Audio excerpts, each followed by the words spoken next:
everyone, and welcome back to Bigfoot Diaries. Travis here, your host. If you're a returning subscriber, thank you for coming back and checking us out. If you are new to the channel, please smash that like button and leave comments in the section below. Love talking with anybody about Bigfoot. It is a favorite topic of mine, obviously. Anyways, I am here today in Seward, Alaska. Me and my fiance came up to the great state of Alaska to work for the summer. And I did try to look up some Bigfoot sightings here, actually. Not too many. Most of them are actually closer to Fairbanks, and Fairbanks is about 6 hours away from here, so can't do any squatching. Plus, I'm afraid of the big grizzly bears that are going to come charging out of the trees and eat me. Anyways, I'm coming back here to kind of redo some videos I did in the past of my stories from Oklahoma. There was one in particular, well, all those videos I did, I really just kind of scrolled through pictures while doing just audio, talking about my experiences. And I feel like if I kind of come on camera and explain what happened, it's a little more, gives it a little more oomph. So that's what I'm going to do today. I'm going to try and keep it short and sweet. The one I'm talking about is when me, my friend Ted, and Chelsea went up to Honobi. Both of them were skeptic of Sasquatch and everything. Guys, I've been hearing calls, I've been hearing, howls and rocks thrown, all this stuff. You guys gotta come, you gotta check it out. Of course, yeah, whatever. It's probably just some people out there messing around. I hate hearing that one. Or, it's just, some other animal. So I'm like, all right. I'll take you guys up there and we'll see for yourself. So this was probably in February, because it was really cold. And don't remember when in February exactly. But anyways, we took up, I went up on the logging roads and set up camp.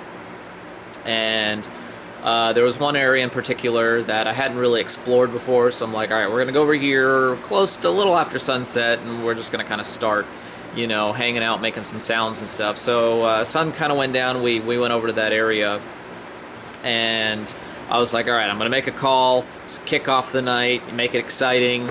And so I made a call, and immediately after, we got a response, and it was like, that was cool. And it was actually really cool because we kind of drove up the road to where I wanted to start kind of squatching.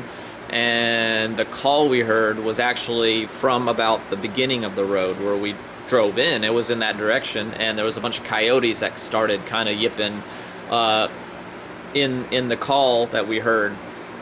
So I was like, see how that's actually really important, because I want you to hear that. You hear the coyotes and you hear whatever else that is. Not coyotes, obviously. And they were kind of taken back, like, oh, whoa, maybe there's something going on. Like, this is crazy. Anyway, so we kept walking up the trail towards it kind of goes up, and making sounds, and the woods were alive. That's really a good sign of Sasquatch activities, if the woods are alive. If it's dead quiet, which I've had happen a lot and it's frustrating, you're gonna have bad luck. But if the woods are alive, there's animals making sounds and moving about, which there were. There was deer. We actually had one cut across our path. You could hear little things scurrying around in the brush, and birds and stuff, and that's how you really can tell that it's going to be a good night, when you hear the woods alive, at least in this particular area. Anyway, so we get to the top of the trail, still making some calls. We didn't hear too much, so we're like, all right, well, we'll start kind of walking back. And as we were walking back, all of a sudden a rock, much bigger than this one, just came hurtling over the shoulder. And I was just like, of course, they were kind of screwing with me, kind of kicking rocks, because I was like, oh, like, guys, quit messing around, if something really happens, like, we want to be prepared. And I thought it was one of them, but we were walking shoulder to shoulder. So I was like, did you guys, were you screwing around? They're like, no, that wasn't me. And of course, it's like,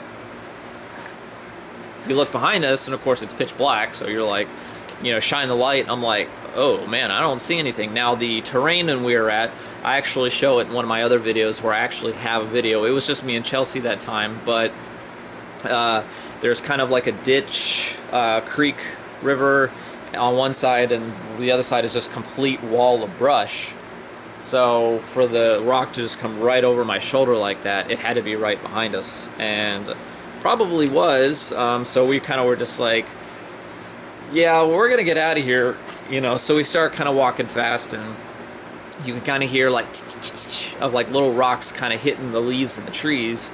And as we were walking, my friend Ted just out of nowhere was just like, whoa, and I was like, bro, what? And he's like, did you hear that? I was like, hear what? He's like, dude, I totally heard something like, you know, grunt at me, like, you know, and I didn't hear it. I was listening for rocks, and I don't know how I didn't hear it, but he was just like, oh, all right, let's go. So we kind of get back to the car and go back to our camp area, and we were really just hanging out over there. And my goodness, howls all night long from many different Bigfoot. It wasn't the same one because they all sounded different, high, low, and all in between. Actually, if you look at my channel, Bigfoot Howl in Oklahoma, about 5,000 views. That is one of the howls we were hearing. It usually occurred to me later that I'm like, why am I not recording all this stuff? Now, I don't have like a parabolic dish or something because some of them were far off and my phone wouldn't pick it up, or video camera, but one of these days I'm going to get one of those. But I mean, they were just howling all over the place like crazy, and you know, if you go to that video, you will hear one of them that I did hear, and I heard that one for a while. It was just going on and on and on and on along with the others, and we were just like, this is incredible. It was an incredible night just for listening, especially. And it was funny though, because that one that I recorded, I actually heard that same Bigfoot a few weeks later when I went back with just Chelsea. It was late at night, and it was actually really close. So we just like, I was about to fall asleep in the tent, and you just, and I was, oh my goodness, and it was the exact same tone, pitch, like probably the same Bigfoot, and like a bunch of coyotes started yipping and everything, and then, you know, drift back to sleep about 15 minutes later, and bam, it calls again, and I'm just like, all right, it's the same one, it knows we're here. Pretty crazy. But we were there 2 nights, and I don't really remember anything happening the next night. It was kind of quiet, but that first night, I mean, both of them were like, all right, I'm convinced. I mean, we had rocks thrown at us, and these howls, they're coming from everywhere. I mean, it's just, there's nothing else it could be, and based on everything that's happened and everything you said, like, we're pretty convinced. So that's what happened that time. I do, like I said, I have a video where I kind of verbally sit there and talk about it, and with just kind of scrolling pictures, but I'm kind of going to update those videos and do them this way, where I'm talking directly to you about what happened. But like I said, I'm up here in Sewardton, Alaska, so I won't be back to Texas where I live probably till, yeah, about September 12th. But I'm trying to plan another trip up there. I really want to equip myself soon. I want at least a parabolic dish or something, or a sound recorder, because when those woods are alive, I mean, you hear nothing but sounds all night, and a lot of great sounds that I'm like, I heard this, I heard that, and I don't know how to explain it. And I'd really like to do, you know, have those recorded so I can be like, here's all the sounds I heard. And, you know, I'll hopefully look up some equipment for that soon. But on that note, I appreciate you guys joining in. You know, love to talk about Sasquatch. Hit me up. You know, hit that like button and subscribe. Appreciate you for coming back if you're returning, and if you're new. Anyways, I think I got cut off at the end of that video. My video camera's whacked out, but I did want to show you guys, since I said I'm in Seward, Alaska. I know this has nothing to do with the story I just told about, you know, my Bigfooting experience, but this is where I work. It's this lodge here. I am the breakfast cook, but I was just gonna give you a sneak peek of my view here. This is Resurrection Bay, and got a good view of these mountains, and my housing is just through here, through the secret woods path by the old well.